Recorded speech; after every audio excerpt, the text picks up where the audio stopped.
Ang pagbasa ng banal na kasulatan ay nagmula sa Exodo 7:19 to 23 at Exodo 8:16. Exodo 7:19 to 23. Nang magkagayoy sinabi ng Panginoon kay Moises, kay Aaron, kunin mo ang iyong tungkod at iunat mo ang iyong kamay sa ibabaw ng tubig sa Ehipto, sa ibabaw ng kanilang mga ilog, sa ibabaw ng kanilang mga batis, at sa ibabaw ng kanilang lawa, at sa ibabaw ng lahat ng imbakan ng tubig, upang ang mga ito ay maging dugo.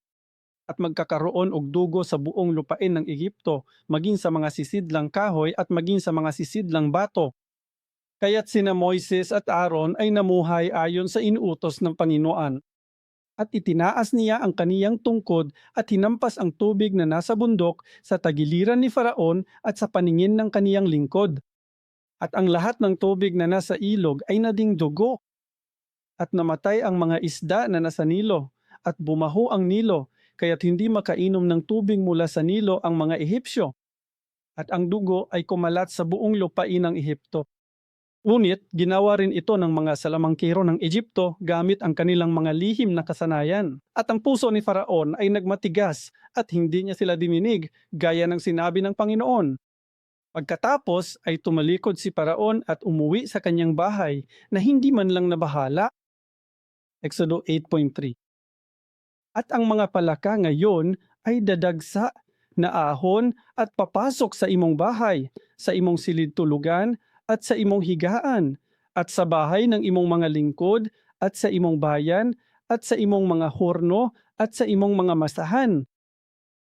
Exodo 6:6. Pagkatapos, sinabi ng Panginoon kay Moises, sabihin mo kay Aaron, iunat mo ang iyang tungkod at hampasin mo ang alabok ng lupa upang ito ay maging katabi ng lahat ng lupain ng Ehipto. Ito ang salita ng Diyos. Amen. Haleluya! Kay laking biyaya ang makasamba sa Diyos sa pinagpalang araw na ito ng Panginoon. At sa pamamagitan ng pagsamba sa Kanya sa Espiritu at katotohanan, naniniwala ako na matatanggap natin ang mga kamanghamanghang pagpapala na inihanda ng Diyos para sa atin at para sa ating mga pamilya. Ngayon, ipagpapatuloy natin ang pag-aaral tungkol sa mga salot sa Ehipto. At noong nakaraang linggo, pinag-aralan natin ang mga layunin kung bakit ginawa ng Diyos ang mga kababalaghan at tandang ito, mga tanda o kababalaghan na kilala rin bilang 10 salot. At ang mga ito ay hindi lamang upang hatulan ang Ehipto, kundi ang mga ito ay mga gawa ng Diyos na may mensahe, na may aral.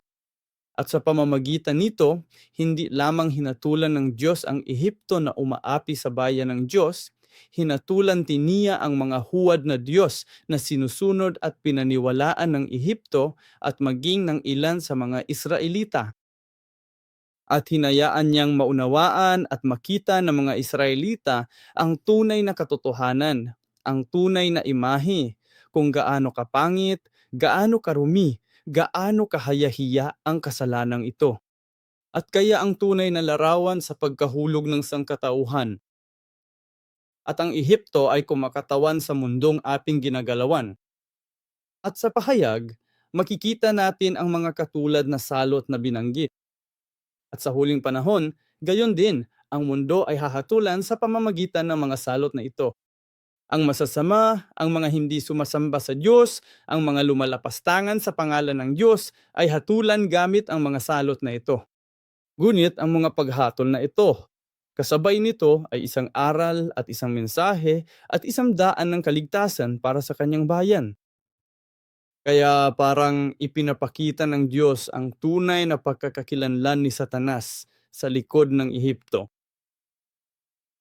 Ang 10 salot ay parang isang espiritual na labanan, refleksyon ng espiritual na labanan. Sa likod nito ay isang espiritual na labanan sa pagitan ng Diyos at ni Satanas na kumuha sa panganay ng Diyos na si Adan. At kaya nga, sa katapusan nito, ang huling salot ay ang pagkamatay ng mga panganay ng Ehipto. Si Paraon ay kumakatawan sa pinuno ng masamang kalagayang iyon, ang ulo na siyang dragon, si Satanas, ang Diablo. Kaya ito ay isang espiritual na labanan na maaari rin nating kasangkutan na ating kasasangkutan din sa huli. Saang paanig tayo papanig? At ano ang ipinapakita sa atin ng Diyos sa pamamagitan ng mga tanda at kababalaghang ito na nakikita natin sa ating paligid?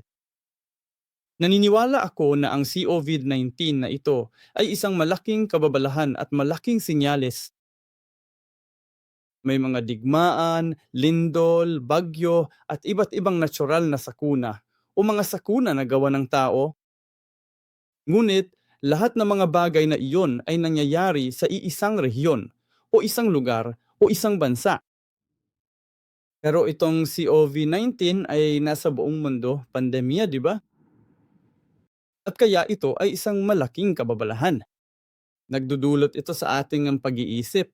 Bakit nga ba ito nangyayari? Sinong nasa likod nito? At ano ang mangyayari pagkatapos nito? At hindi natin alam kung ano pa ang mangyayari sa hinaharap. Pero isa lang ang alam natin, hindi pa ito ang katapusan. At isa pang bagay na alam natin ay kailangan nating maging handa. Halimbawa, sabihin nating mayroon kang isang restaurant na gusto mong puntahan.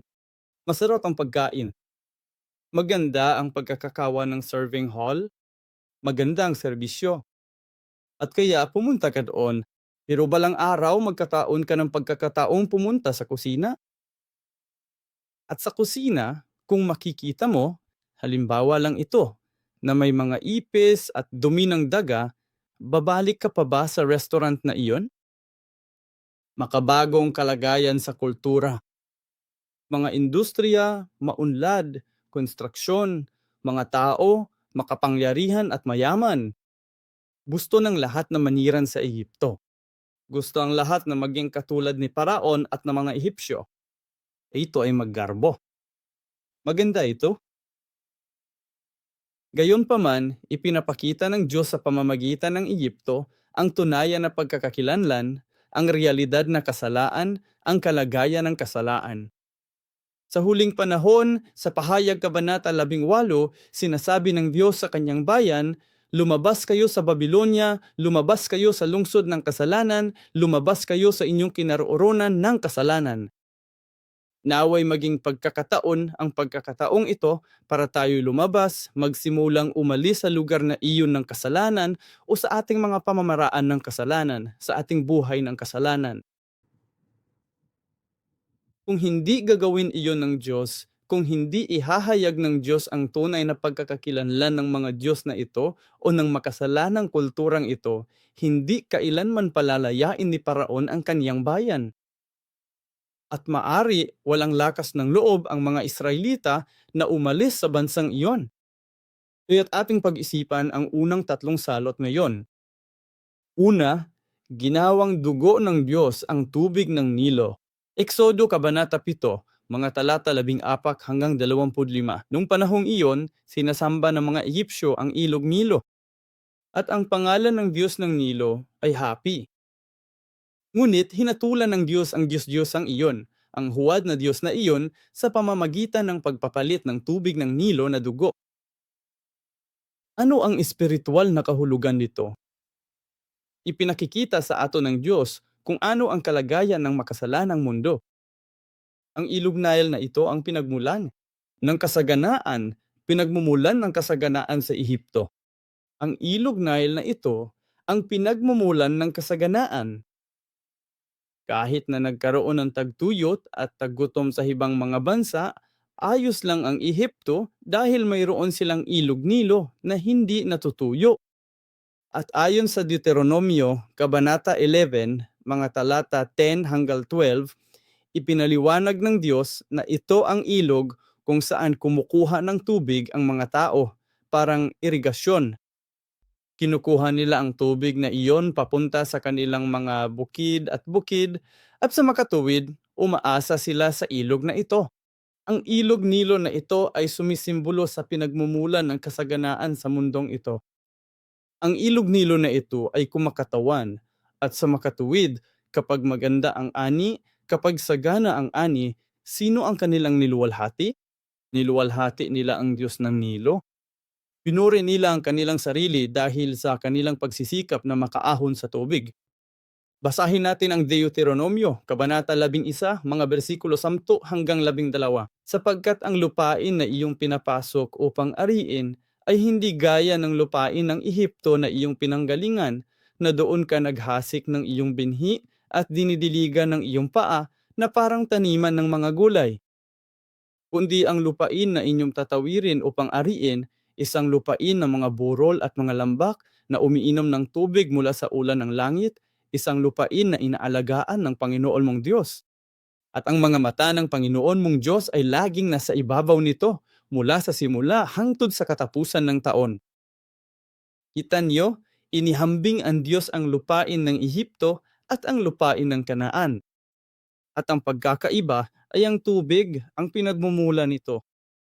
Ang ilog Nile ay kumakatawan sa katubigan sa ibabaw. Sa Genesis Kabanata 1, sa ikalawang araw, nilikha ng Diyos ang kalawakan at ang tubig ay naghiwalay. At ito ay kumakatawan sa katubigan sa itaas at katubigan sa ibaba. Ang tubig sa itaas ay nasa ibabaw ng kalawakan na kumakatawan sa lugar ng kaharian ng langit. At ngayon, ang mga tubig sa ibaba ay kumakatawan sa mundong ito, sa mga tao ng mundong ito. Sinasabi sa atin sa Pahayag 17 versikulo 15 na ang tubig na kinaupuan ng patutot ay isang bansa, mga wika at mga tao. At itong tubig sa ibaba, maruming tubig ito. Nahaluan itong mga metal, nahaluan ng dumi, at ito ay kumakatawan sa atin bago pa tayo sumampalataya kay Hesus. Ngunit kapag natanggap natin ang salita, maaari mong isipon ang tungkol sa natural na agam. Ang tubig na ito sa ibaba, kapag natatanggap nito ang liwanag mula sa araw, ang araw, ayon sa awit 84, talata 11, ang ating Panginoon, ang ating Diyos, ang ating Panginoon, ay araw at kalasan, at ang liwanag na nagmula sa araw ay ang salita ng Diyos, gaya ng sinasabi sa atin sa Juan Kabanata 1, talata 4. At ang salitang ito ay buhay at ilaw ng sangkatauhan. Sabi ni Jesus, ako ang ilaw ng sanlibutan ito. 1 Kabanata 8. Kaya kapag natanggap nato ng liwanag na iyon na si Hesukristo at ang salita ng Diyos, ang tubig na iyon ay nagsisimulang uminit. Tulad ng kapag tinanggap natin ang salita, ang ating mga puso ay nag-aalab at ang ating buhay ay nagsisimulang uminit. At kapag nangyari iyon, magbabago ang kalagayan ng tubig na iyon. Nagsisimula itong magbago ng anyo tungo sa gas, mula likido patungo sa gas. At ang prosesong ito ay tinatawag na evaporasyon. Ngunit, ang prosesong ito sa espiritual na mundo ay tinatawag na muling pagsilang, pagtanggap sa salita ng Diyos at pagtanggap sa banal na espiritu. Gaya ng sinabi ni Jesus, kailangan mong ipanganak na muli sa pamamagitan ng tubig at espiritu. Tanggapin ang salita. At kapag ang partikulo ng tubig, molekula, ay sumingaw, binibitawan nito ang dumi, ang metal, lahat ng iba pang mga partikulo na dating pinaghalo nito. At tubig lamang ang sumisingaw at nagiging ulap. At ang ulap na iyon ay kumakatawang hindi ko sinasabing ito ang tubig sa itaas, ngunit sa natural na agham at pag-unawang ito, sa talinghagang ito, ang mga ulap ay kumakatawan sa mga ipinanganak na muli. At sinasabi sa Hebreo 12, talata 1, ang ulap ng mga banal, ang ulap ng mga taong naniniwala sa Diyos, na lumakad sa landas sa pananampalataya.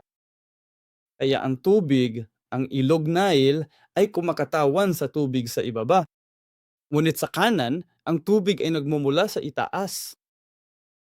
At kaya nga, ang taning paraan para makatanggap sila ng tubig, syempre, ay ang magtrabaho at magsaka. Ngunit ang tanging paraan ay ang umasa sa Diyos at manalangin sa Diyos. Ang gamit, siguro maaring magkatulad ito, ngunit saan ito nanggaling? Maaring mamuhay tayo sa parehong paraan, dalawang taong nagigiling sa gilingan. Dalawang tao ang gumagawa ng isang bagay, ngunit ang isa ay kinukuha pataas at ang isa ay naiwan. Bakit? Sino ang pinagmumulan ng kanilang pagpapala? At gayon din, may mga ilog na dumadaloy sa ating mga katawan at sa kasaysayan ng sangkatauhan. At kapag nakakita kang mapa, ang mga ilog ay parang mga ugat. Maamo ang mundo. Pariora. May isang ilog na dumadaloy sa ating mga katawan at sa ating kasaysayan at iyon ay tinatawag na ilog ng lahi. At ang lahing iyan ay nagpapatuloy mula sa henerasyon hangtog sa henerasyon tulad ng patuloy na pag-agos ng ilog. Sa pamamagitan ng salot na ito, inihayag ng Diyos ang katotohanan na dahil sa pagbagsak, dahil pumasok ang kasalanan, ang lahi ng tao, ang lahi ng dugo ay nasira. At ito ay nabubulok, tulad ng tubig ng Nilo na naging dugo ay nabubulok, na nagdulot ng lahat ng uri ng amoy. At mula sa paghahulog ng sangkatauhan hanggang ngayon, ayon sa mga taga-Roma 5, versikulo 12, dahil sa isang tao, si Adan, ang lahat ng tao ay nagkasala. At dahil sa kasalanang iyan, tayo ay ipinanganak upang mamatay. At makikita mo na pagkatapos ng taglaggas na iyon, ang mga batang ipinanganak ay ipinanganak na masama, tulad ni Cain, tulad ni Lamek sa lahi ni Cain. At nagpapatuloy, tulad ni Naham, Ismael, Esau, mga Amalekita, ang mga Kananeo, Ehipto. Ay inapo rin ni Ham, kaya ang nagkasalang lahing ito ng dugo ay bunga ng kasalanan. At ang talaang kanan na nakikita natin sa Biblia, ito ang dalisay na talangkangan ng tipan na siyang pinapanatili ng Diyos. Upang ang lahing ito, ang ilog na ito, ay hindi masira ng tiwaling ilog o masali ng iba pang lahi ng dugo. At ano ang espiritual na aral mula sa salot ni ito? Na hindi naton maaring manahin ang kaharian ng Diyos kasama ang lahing ito. Hindi natin matanggap ang tunay na pagpapala kapag umaasa tayo sa ilog Nilo na ito. Kaya itong ilog Nilo na pinagmulan ng ating lahi o ng ating buhay ng makasalanang mundong ito ay kailangan linison. Ang tubig na iyan ay kailangan gawing purong tubig. Balikan natin ang 1 Korinto 15, versikulo 50. 1 Korinto 15, versikulo 50. Sinasabi ko nga ito mga kapatid na ang laman at dugo ay hindi makapagmamana ng kaharian ng Diyos ni ang kasiraan. Manahin ang hindi masisira. 1 Pedro, Kabanata 1, mga talata 3 hanggang 5. Purihin ang Diyos at Ama ng ating Panginoong Hesukristo na ayon sa kaniyang dakilang awa ay siyang nagpasimula sa atin na ipanganak na muli sa isang buhay na pag-asa sa pamamagitan ng muling pagkabuhay ni Jesucristo mula sa mga patay, upang magkamit ng isang manang hindi nasisira, walang dungis at hindi kumukupas na inilaan sa langit para sa inyo, na iniingatan ng kapangyarihan ng Diyos sa pamamagitan ng pananampalataya para sa kaligtasang nakahandang ihayag sa huling panahon.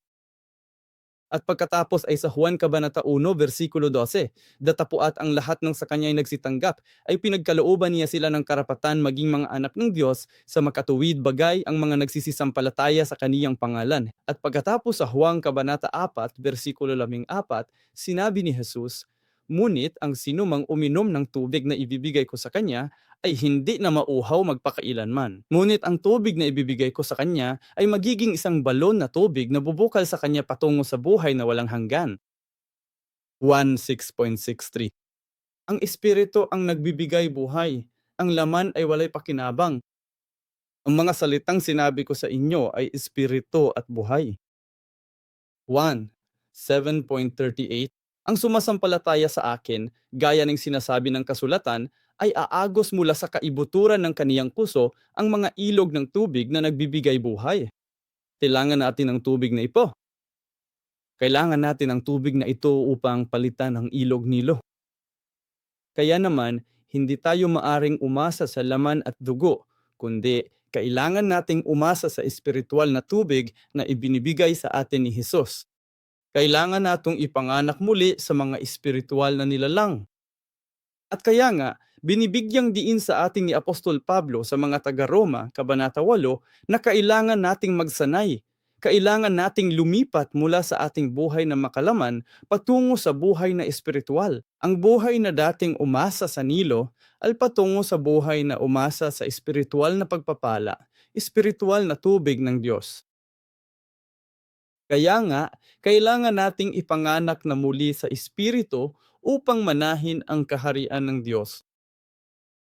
Kaya sa buong Biblia, mula sa panahon ng pagbagsak, ipinapakita sa atin ng Diyos ang dalawang magkaparehong linya, ang tiwaling ilog sa espiritual na paraan at ang dalisay na ilog ng salita at tipan ng Diyos. Basahin din natin ang mga taga-Roma, Kabanata 9, mga bersikulo 6 hanggang 9. Mga taga-Roma, 9, 6 hangtong 9. Ngunit, hindi naman sa nabigo ang salita ng Diyos, sapagkat hindi lahat ng nagmula sa Israel ay mga Israelita, na hindi lahat sila ay mga anak, dahil sila ay mga inapo ni Abraham. Ngunit sa pamamagitan ni Isaac, ang iyong mga inapo ay tatawaging. Ibig sabihin, hindi ang mga anak ng laman ang mga anak ng Diyos. Ngunit ang mga anak ng pangako ay itinuturing na mga inapo, sapagkat ito ang salita ng pangako. Sa panahong ito, ako'y darating at si Sarah ay magkakaroon ng isang anak na lalaki. Ang Diyos ang namumukod tangi para sa atin. Alin ang tamang lahi? At dalangin ko na ikaw at ako ay mapunta sa espiritual na lahing iyon sa pamamagitan ng muling pagsilang sa pamamagitan ni Hesukristo. Pangalawa, ang pangalawang salot ay salot ng mga palaka. Eksodo, Kabanata 8, mga talata 1 hanggang 15. Para sa mga Ehipsyo at sa kanilang kultura, ang palaka ay kumakatawan sa paggamayabong. At ang pangalan ng Diyos ng palaka na kanilang sinasamba ay Hekt. At kahit ngayon, kahit sa pamamagitan ng arkeolohikong paghuhukay, nakakakita pa rin silang maraming disenyo ng palaka sa iba't ibang template at iba't ibang lapida. Ngunit ang mga palaka ay kumakatawan sa mga karumal-dumal na espiritu na lumalabas sa maruming tubig ng Nilo at mula sa bibig ng dragon, ang halimaw at ang bulaang propeta sa pahayag. Sila ang mga espiritu o mga demonyo. Una, inilalarawan sa atin ng Levitiko, Kabanata 11, talata 10, ang mga maruruming hayop. Sinasabi nito, ngunit anumang nasa mga dagat at nasa mga ilog na walang mga palikpik at kaliskis, sa lahat ng gumagalaw na buhay sa tubig at sa lahat ng may buhay na nilalang na nasa tubig, ang mga iyon ay kasuklam-suklam para sa inyo. At basahin natin ang Apokalipses, Kabanata 16. Pahayag 16, mga talata 12 hanggang 14. Magbabasa muna ako. Ibinuhos ng ika-6 na anghel ang laman ng kanyang mangkok sa malaking ilog na Euphrates at natuyo ang tubig nito upang maihanda ang daan para sa mga haring mula sa silangan. At nakita ko ang lumalabas sa bibig ng dragon at mula sa bibig ng halimaw at mula sa bibig na bulaang propeta ay lumabas ang 3 karumal-dumal na espiritu na parang mga palaka, sapagkat sila ay mga espiritu ng mga demonyo na gumagawa ng mga tanda na lumalabas sa mga hari sa buong mundo upang tipunin sila para sa digmaan ng dakilang araw ng Diyos na makapangyarihan sa lahat. Lalaktawan natin ang bersikulo 16. At tinipon nila sila sa lugar na sa Hebreo ay tinatawag na Harmagedon. Ang Euphrates ay kung saan magaganap ang huling paghuhukom at digman ng Diyos. At ang mga masasamang espiritu ito, tulad ng palaka, ang siyang magtitipon sa mundo sa lugar na ito. Kaya ang marumi, ang 3 maruming espiritu na parang palaka, ano sila? Lumalabas sila sa bibig ng dragon. 1 Kabanata 8, versikulo 4 na 10. Sinabi ni Hesus sa mga pinuno ang relihiyon, ang mga Pariseyo, sa panahong iyon, kayo'y ang anak ninyong dyablo. At ang mga nais ng inyong ama, ang ibig ninyong gawin. Siya ay mamamatay tao buhat pa ng una at hindi na nanatili sa katotohanan sapagkat walang katotohanan sa kanya. Tuwing nagsasalita siya ng kasinungalingan, nagsasalita siya mula sa kaniyang sariling kalikasan, sapagkat siya ay isang sinungalingan at ama ng lahat ng kasinungalingan. Ibinubunyag ni Jesus ang pagkakakilanlan ng mga Pariseyo at mga pinunong relihiyoso. Sa panlabas na anyo, sila ay mga banal at niluwalhating pinuno ng relihiyon. Ngunit inihayag ni Jesus kung ano ang nasa loob nila, tulad ng pagbubunyag ng Diyos kung ano ang nasa likod ng Ehipto.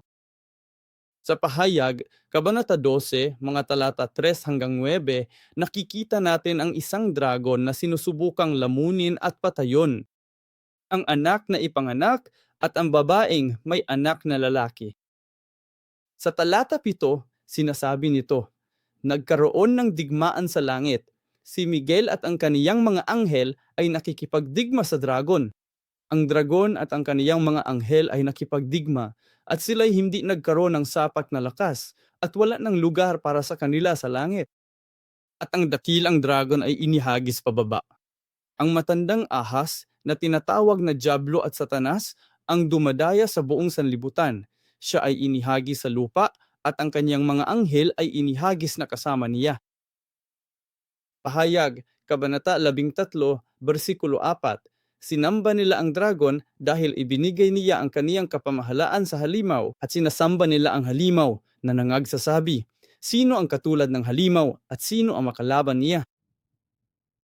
Kaya ang espiritong ito ay lumalabas mula sa dragon na parang ulo ng masamang trinidad na ito. At pagkatapos, mula sa bibig ng halimaw, sa pahayag Kabanata 13, mga talata 1 hanggang 10, na pag-usapan natin noong mga nakaraang panahon, pinag-usapan natin ang dalawang halimaw. Ang isa ay nagmumula sa dagat, ang isa naman ay nagmumula sa lupa, tama ba? At ang umaon mula sa dagat ay katulad ng unang halimaw.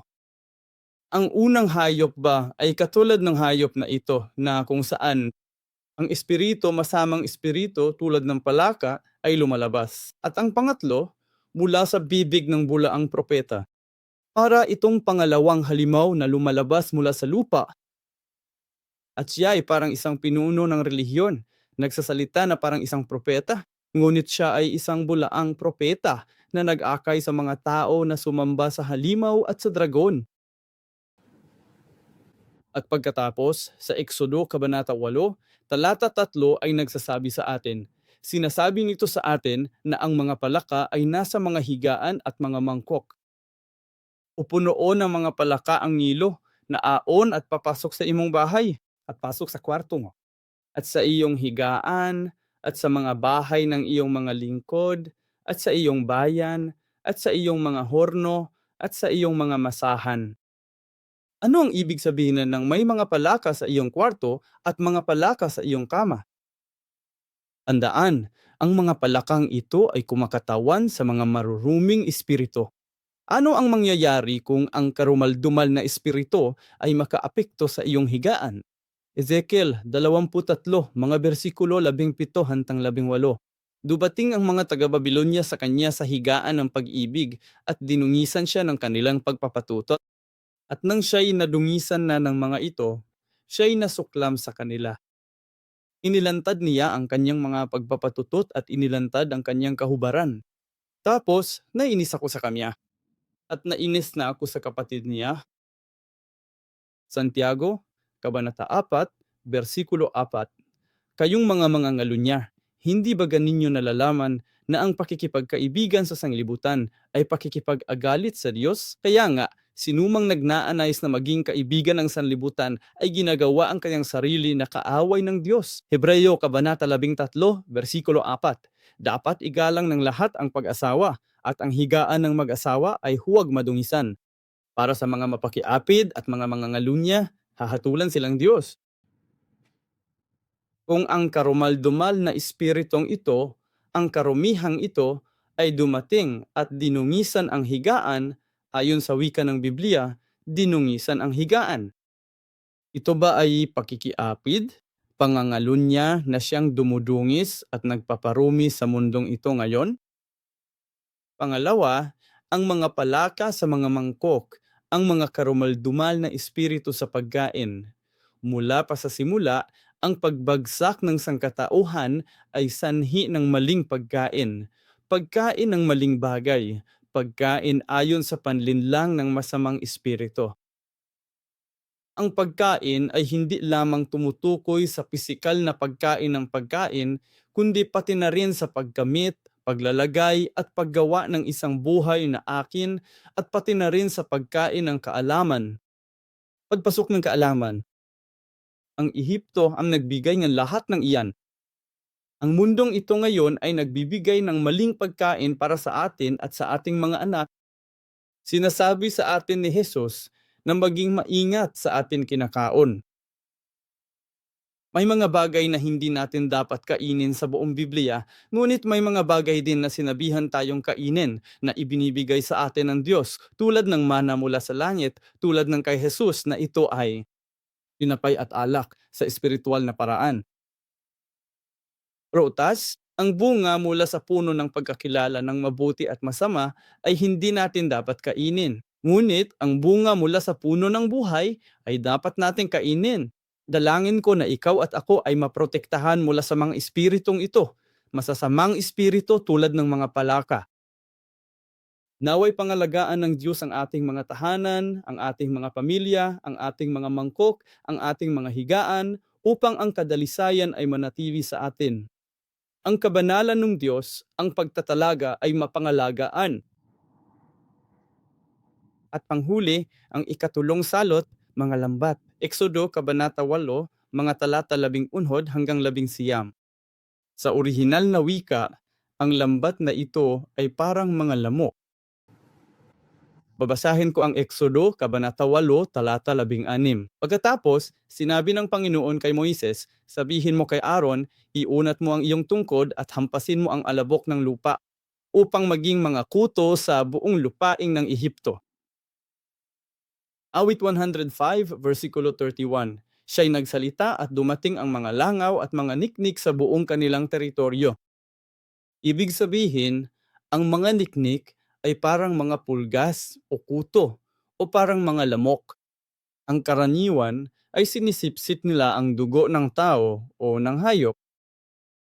Isipin mo, lahat ng alikabok ay nagiging lamok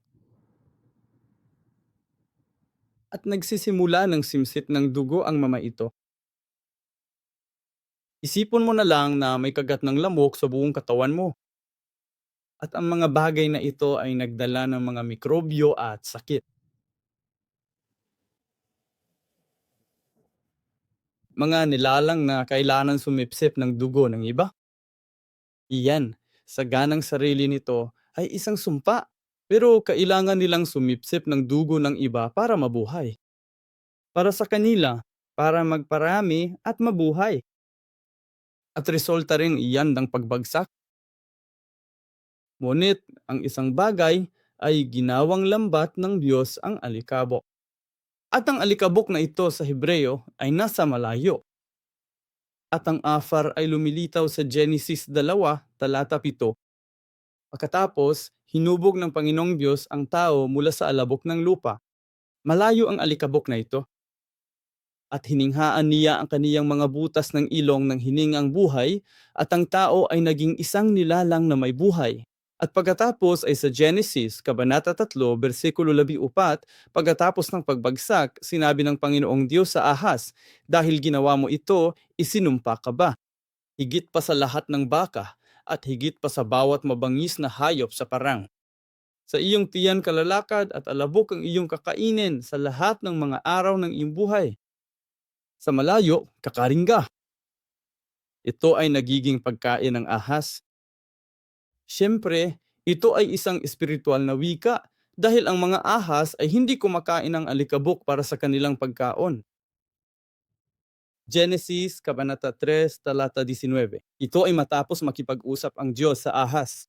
Ang Diyos ngayon ay nakikipag-usap sa lalaki. Sa pawis na iyong mukha, kakain ka ng pinapay hangkad sa ikaw ay bumalik sa lupa. Sapagkat mula roon ka kinuha, sapagkat ikaw ay alabok. At sa alabok, ikaw ay babalik, kaya't isinumpa ang tao na maging alabok at isinumpa ang ahas na kumain ng alabok. Anong mangyayari dito? At ang alikabok na ito ay ang pagkatao, ang espiritual na kalagayan kung saan ang hininga ng Diyos ay kinukuha. Nang tinanggihan ng tao ang salita ng Diyos, ug ang salitang iyon ay ang Espiritu ng Diyos. Tandaan, mababasa natin sa Juan Kabanata 6, versikulo 63, ang mga salitang sinasabi ko sa inyo, sabi ni Jesus, ay espiritu at buhay. At ang hininga ng buhay na inihinga ng Diyos sa mga butas ng ilong ng sangkatauhan ay hininga at buhay. Ang hiningang iyon, ang salitang hininga, neshema, tulad ng ruwak, ngunit ang neshema ay buhay at spirito rin. Kaya ito ang espiritu ng buhay, na hiningahan ng Diyos ang sangkatauhan at siya ay naging isang buhay na nilalang. Nabubuhay na nilalang, tao, tunay na tao sa mata ng Diyos. Tinanggihan ni Adan ang espiritu ng Diyos, ang presensya ng salita at espiritu ng Diyos.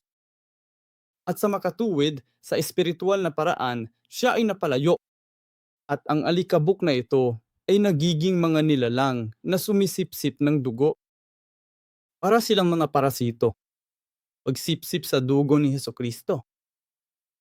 Kaya sa pamamagitan sa tatlong salot na to, tanungin natin ang atong mga sarili, saan ako umaasa? At pangalawa, tanungin natin ang aton mga sarili, ako ba ay ipinanganak na muli? Tunay na ipinanganak na muli? Nasa akin pa rin ba ang mga aspetong ito? At higit sa lahat, dalangin ko na matanggap naton ang Espiritu ng Diyos, ang hininga ng buhay, at naway huwag tayong mapahamak. Maging alikabok, gunggit sanay, maging mga buhay na nilalang tayo. Hindi iyan nakasalalay sa ilog Nilo, kundi sa tubig na ibinibigay sa aton ni Hesus. Dalangin ko na ikaw at ako ay ipanganak na muli, araw-araw, sa pamamagitan ng tubig at espiritu, sa pamamagitan ng salita at sa pamamagitan ng espirituhang Diyos. At si Hesus, nang siya ay duting sa lupa, ang unang tanda na kanyang ginawa at ipinakita sa atin ay ang paggawa ng tubig na alak. At ang alak na iyon, kalaunan, paliwanag ni Hesus, ay kumakatawan sa kaniyang dugo na siyang dugo ng buhay. Ang tubig na iyon, ang simpleng tubig na katulad ng atong buhay, ay nagiging puno ng buhay, buhay na walang hanggan. At naniniwala ako na kailangan natin iyon. Kailangan natin ang pagbabagong iyan. At si Jesus lamang ang makakagawa ng pagbabagong iyan sa atong buhay. Manalangin tayo. Ama naming nasa langit, nagpapasalamat kami sa iyo sa pagprotekta at pag-iwas sa amin mula sa impluensya ng Ehipto na siyang mundong aming ginagalawan. Ama, dalangin namo na ihiwalay mo kami, ilaan mo kami mula sa kasalanan, katiwalian at karumihan ng mundong ito. Ama, lumalapit kami sa iyong harapan upang pagsisisihan ang mga nakakahiyang kasalanan ang aming kinagisnan at nagawa. Dalangin namin na mahabag ka sa amin at naniniwala kami na ang dugo ni Hesukristo ang maglilinis sa amin. At Ama, nang lumingon si Jesus, ang tubig na iyon ay ginawang alak. Gawin mo pong dugo ng buhay, ang tiwaling tubig sa amon at ang tiwaling tubig sa among buhay. At ipagdarasal namin ang mga dumaranas ng karamdaman. Ama, naway ang iyong kapangyarihan, ang kapangyarihan ng iyong salita at pananampalataya ay magtulungan upang baguhin ang karamdamang iyon tungo sa mga pagpapala, tungo sa kalusugan. Naway magkaroon ng tanda at kababalahan na iyong ginagawa sa kanilang buhay upang ikaw ay kanilang luwalhatiin. At naway mangyari rin iyan sa ating mga puso at buhay. At ang lahat ng ito ay hinihiling namin sa banal at mahalaga na pangalan ng aming Panginoong Hesukristo nang may pasasalamat. Amen.